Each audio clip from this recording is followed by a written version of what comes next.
Friends ఇప్పుడైతే మనం వండిన ఫిష్ కర్రీ ఎలా ఉందో టేస్ట్ అనేది చూసేద్దాం.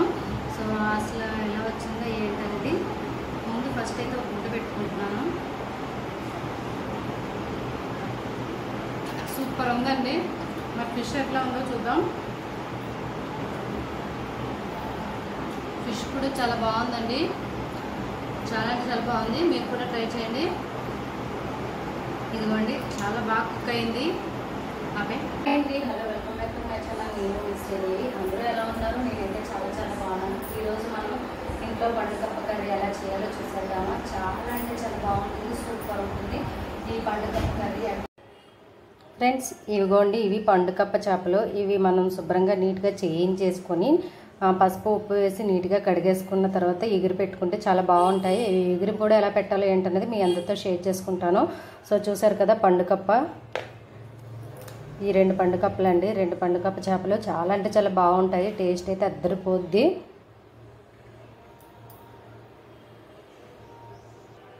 ఫ్రెండ్స్ నేను ఇప్పుడైతే పాట్ అయితే పెట్టేసుకున్నాను ఫిష్ కర్రీ చేయడానికి. దానికి తగినంత ఆయిల్ కూడా యాడ్ చేసేసుకుంటున్నాను. ఇప్పుడు కూరకి సరిపడగా పచ్చిమిర్చి అయితే వేసేసుకుంటున్నాను ఫ్రెండ్స్. అలాగే నేనైతే కూరకి సరిపడగా ఆనియన్స్ కూడా కట్ చేసుకున్నా. ఇదిగోండి, ఆనియన్స్ వేసుకున్నాం కదా. ఇప్పుడు ఆనియన్స్ మగ్గడానికి కొంచెం సాల్ట్ కూడా వేసేసుకుందాము. సాల్ట్ అండ్ అలాగే అల్లం వెల్లుల్లి పేస్ట్ కూడా వేసేసుకుందామండి. సాల్ట్ వేయటం వల్ల మనకి నా దగ్గర క్రిస్టల్ సాల్ట్ అయిపోయింది. సో అందుకని సాల్ట్ యూజ్ చేస్తున్నాను. లేకపోతే నేనైతే చాలా తక్కువ అండి సాల్ట్ యూజ్ చేయటం. హెల్త్కి మంచిది కాదు కదా. సో ఇప్పుడైతే అయిపోయిందని ఇది యూజ్ చేస్తున్నాను తప్పక. ఇక్కడైతే ఒక స్పూన్కి అల్లం వెల్లుల్లి పేస్ట్ కూడా వేసుకుంటున్నాను కదా. ఇప్పుడైతే బాగా కలుపుకుందాము.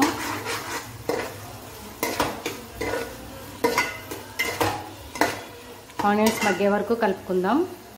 ఫ్రెండ్స్ ఇక్కడైతే మనకి ఆనియన్స్ అయితే చక్కగా మగ్గిపోతున్నాయి కదా. ఇలా గోల్డెన్ కలర్ వచ్చే వరకు ఫ్రై చేసుకోవాలి. ఇప్పుడు ఇందులో మనం కూరకి సరిపడగా కారం అండ్ అలాగే పసుపు కూడా యాడ్ చేసేసుకుందాము. మనం ఆల్రెడీ ఇందులో అల్లం వెల్లుల్లిపాయ పేస్ట్ వేసేసుకున్నాం కదా. సో ఇంకా మనకి మగ్గిపోయింది కదా, చాలా టేస్ట్గా ఉంటుందండి అలా చేయటం వల్ల. ఆయిల్లోనే అల్లం వెల్లుల్లిపాయ పేస్ట్ కూడా మగ్గబెట్టుకుంటే కూర అనేది మంచి రుచిగా ఉంటుంది. ఇప్పుడైతే నేను కూరకు సరిపడగా కారం అయితే వేసుకుంటున్నాను. ఈ పండుగప్ప చేపల ఎగురు అయితే చాలా బాగుంటుంది. ఒకసారి ఎవరైనా తెలియకపోతే ట్రై చేయండి. ట్రై చేసి ఎలా వచ్చింది ఏంటనేది నాకు కామెంట్ సెక్షన్లో కామెంట్ చేయండి. సో మనకి నాన్ వెజ్ అనేసరికి కొంచెం కారం అనేది ఎక్కువగానే పడుతుంది కదా, స్పైసీగానే మనం వండుకోవాలి కదండి. లేకపోతే అది టేస్ట్ అనేది బాగోదు కదా. సో అందుకని చెప్పేసి కారం అయితే ఎక్కువే వేసాను. ఇప్పుడు పసుపు కూడా వేసేసుకుందాము, కొంచెం పసుపు. ఇప్పుడైతే మనం ఇందులోనే మసాలా పౌడర్ కూడా యాడ్ చేసేసుకుంటున్నానండి. నేను చేపలకి మసాలా అనేది మంచిగా పట్టాలని నేను మసాలా పౌడర్ కూడా ముందే యాడ్ చేసేసుకుంటున్నాను. నేను ఇంట్లో దంచిన మసాలా పౌడర్. మీకు నచ్చితే ఈ ఫ్లేవర్ నచ్చకపోతే ఇదే మసాలా పౌడర్ పచ్చిగా కూడా చేసుకొని వేసుకుంటే కొంచెం గ్రేవీ అనేది ఎక్కువ ఉంటుంది. సో మా వాళ్ళకైతే పచ్చి మసాలా అయితే అంత టేస్ట్ అనిపించట్లేదు, అందుకని చెప్పేసి ఎక్కువగా పౌడరే వేస్తానండి. ఇప్పుడు ఈ మొత్తం అంతా ఒకసారి మనం ఫ్రై చేసేసుకుందాము. బాగా కలిసిపోవాలి, మసాలా అంతా వేగాలండి బాగా. ఇలా వేగిన మసాలాలు మనం ముందుగా చేయించి కడిగేసి పక్కన పెట్టుకున్న ఫిష్ ముక్కలు కూడా యాడ్ చేసేసుకోవాలి ఇప్పుడే. సో అలా వేస్తున్నాను చూడండి. ఇవిగోండి, ఇవి పండుగప్ప మీకు ఫస్ట్ చూపించాను కదా చేపల్ని, అవైతే ఇప్పుడు చేయించుకొచ్చేసి శుభ్రంగా కడిగేసానండి. కడిగేసి ఒక ప్లేట్లోకి అయితే తీసుకున్నాను. ఇప్పుడు మనం ముందుగా వేసుకున్న మసాలాలు ఇవి యాడ్ చేసేసుకోవటమే. దీనికి కాంబినేషన్గా మనం రసం పెట్టుకుంటే ఇంకా టేస్ట్గా అనేది బాగుంటుందండి కర్రీ అనేది. ఇది మనం ఒక్కసారి ఫిష్ వేసిన తర్వాత గరిటె అనేది పెట్టకూడదు, జస్ట్ అటు ఇటు పట్టుకొని కదపాలండి అంతే. గరిటె పెట్టడం వల్ల ఏంటంటే ఇది ముక్క మరీ మెత్తగా ఉంటుందండి. సో అందుకని మనం గరిటె పెట్టగానే అది ముక్క అనేది విడిపోతుంది. అందుకని చెప్పేసి గరిటె అయితే పెట్టకుండా కలుపుకోవాలి. చాలా ఇది మనం చక్కగా ఈ కర్రీ అనేది ఫ్లేవర్ కూడా చాలా బాగుంటుందండి, అందరూ ఇష్టపడతారు.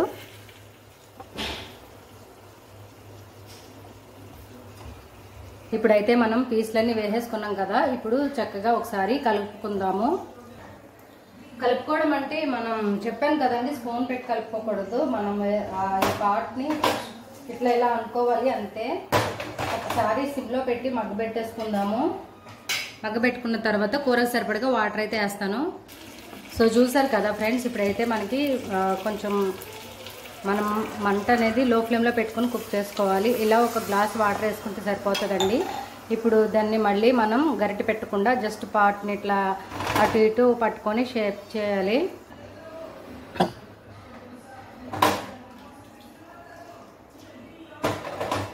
సో చూసారు కదా, ఇలా అనాలండి. ఇలా అన్న తర్వాత మనం మూత పెట్టేసుకొని ఈ వాటర్ అంతా దగ్గరగా అయ్యే వరకు కుక్ చేసుకోవటమే. అప్పుడు మనం పైన గార్నిష్ కోసం కరివేపాకు, కొత్తిమీర యాడ్ చేసుకోవాలి. చాలా అంటే చాలా బాగుంటుంది. ఫ్లేవర్ అయితే అసలు సూపర్ ఉంటుంది ఫ్రెండ్స్. ఇక్కడ మన కూర ఎంతవరకు వచ్చిందో చూసేద్దామా. సో చూస్తున్నారు కదా, వాటర్ అయితే దగ్గరగా అయిపోతుంది. ఇంకా ఆల్మోస్ట్ కూర అయితే కొంచెం ఉడికితే సరిపోతుందండి, ఉడికిపోయినట్టే. ఇప్పుడే మనం ఉప్పు అన్నీ ఉన్నాయో లేదో, సరిపడగా మసాలా అన్నీ ఉన్నాయో లేదో చూసేసుకుందాము. లేకపోతే మళ్ళీ తర్వాత ముక్కలకైతే ఉప్పు అనేది పట్టదు. ఫిష్ పీస్ అనేది చప్పగా ఉంటుంది కదా. ఒకసారి మనం మసాలా అంతా చూసేసుకుందాం. ఫ్రెండ్స్ ఫైనలీ ఉప్పు అయితే సరిపోయింది, టేస్ట్ అయితే అదిరిపోయింది. ఇప్పుడు మనం కొంచెంగా కరివేపాకు వేసుకుంటే ఫ్లేవర్ అనేది ఇంకా బాగుంటుంది. ఉంటే కొత్తిమీర కూడా వేసుకోవచ్చు. సో ఇప్పుడు నేనైతే కరివేపాకు వేసేసుకున్నాను కదా. మసాలా కూడా కరెక్ట్గా సరిపోయింది ఫ్రెండ్స్. ఇక మసాలా సరిపోలేదని అనుకున్న వాళ్ళు ఇప్పుడు అయితే వేసుకోవచ్చు. ఉప్పు మసాలా కూడా వేసుకొని ఒకసారి కలిపేసి ఉడకబెట్టుకోవచ్చు అండి 10 నిమిషాలు. ఇప్పుడైతే ఇంకొక 10 నిమిషాలు మనం కొంచెంగా వాటర్ అనేది ఉంది కదా, ఆ వాటర్ని కూడా కొంచెం దగ్గరగా అయ్యే వరకు మగ్గబెట్టుకుందాం. సో ఆల్మోస్ట్ మనం కట్టేస్తే సరిపోతుంది, ఎందుకంటే మళ్ళీ వేడి మీద కొంచెం దగ్గరగా అయిపోతుంది కదా గ్రేవీ అనేది. ఈ కన్సిస్టెన్సీలో ఉండగా మనం స్టవ్ అనేది ఆఫ్ చేసేసుకోవాలి. సో చూసారు కదా ఫ్రెండ్స్, మరి టేస్ట్ ఎలా ఉందో చూసేద్దాం. ఎంతో టేస్ట్గా ఉండే పండుకప్ప చేపల ఎగురు చాలా అంటే చాలా సింపుల్గా అయిపోతుంది. బిగినర్స్ అండ్ బ్యాచిలర్స్ కూడా చాలా ఈజీ ప్రాసెస్లో ప్రిపేర్ చేసేసుకోవచ్చు. ఫ్రెండ్స్ చూసారు కదా, ఫైనల్లీ అయితే మనకి పండుగప్ప చేపల ఎగురు అయితే రెడీ అయిపోయింది. ఎంత టేస్ట్గా ఉందంటే అంత టేస్ట్గా ఉంది. నేనైతే టేస్ట్ చేసేసాను కదా, ఇంకా ఎందుకు ఆలస్యం, మీరు కూడా వండేసుకొని టేస్ట్ అయితే చేసేసేయండి. చేసేసి ఎట్లా ఉందో ఏంటనేది కామెంట్ సెక్షన్లో కామెంట్ చేసేయండి. ఫ్రెండ్స్ వీడియోకి లైక్ చేయండి. మీరు లైక్ చేస్తే నా వీడియో మరింత మందికి పోస్ట్ అనేది వెళ్తుంది. అండ్ అలాగే నా ఛానల్ ఫస్ట్ టైం చూస్తున్నట్లయితే సబ్స్క్రైబ్ చేసుకోకపోతే సబ్స్క్రైబ్ కూడా చేసుకోండి ఫ్రెండ్స్. బెల్ ఐకాన్ క్లిక్ చేస్తే నేను చేసే ప్రతి వీడియో మీకు నోటిఫికేషన్ అయితే వస్తుంది. ప్లీజ్ తప్పకుండా అయితే బెల్ ఐకాన్ అయితే క్లిక్ చేయండి. ఇక నా వీడియోస్ని మీ ఫ్రెండ్స్ రిలేటివ్స్ కూడా షేర్ చేయండి ఫ్రెండ్స్. సో చూస్తున్నారు కదా, చూస్తుంటే నేను ఫ్రెండ్స్ ఇంకా ఫైనల్లీ అయితే వంట అయితే అయిపోయింది కదా. ఇప్పుడు మార్నింగ్ చేశాను కదా నేను ఫిష్ కర్రీ, అది నైట్ తింటే టేస్ట్ అనేది చాలా బాగుంటుంది. ఫిష్ కర్రీ ఎప్పుడు కూడా మార్నింగ్ చేసింది ఈవినింగ్ తింటే, ఈవినింగ్ చేసింది మార్నింగ్ లంచ్లో తింటే, అదే ఆఫ్టర్నూన్ లంచ్లో తింటే టేస్ట్ అనేది సూపర్ ఉంటుంది ఫిష్ కర్రీ. ఇప్పుడైతే నేను మార్నింగ్ చేశాను కదా, ఇప్పుడైతే వంట చేసేస్తున్నాను. రైస్ పెట్టేసుకున్నాను, ఇది కూడా కుక్ అయిపోయింది. ఇక వేడి అన్నంలో చేపలు ఎగిరేసుకొని రసం చేసుకొని తింటే సూపర్ ఉంటుంది. ఈ బ్లాగ్ నచ్చితే తప్పకుండా లైక్ ఇవ్వండి ఫ్రెండ్స్. బాయ్. మరో మంచి వీడియోతో మళ్ళీ మేము ముందుకు వచ్చేస్తా.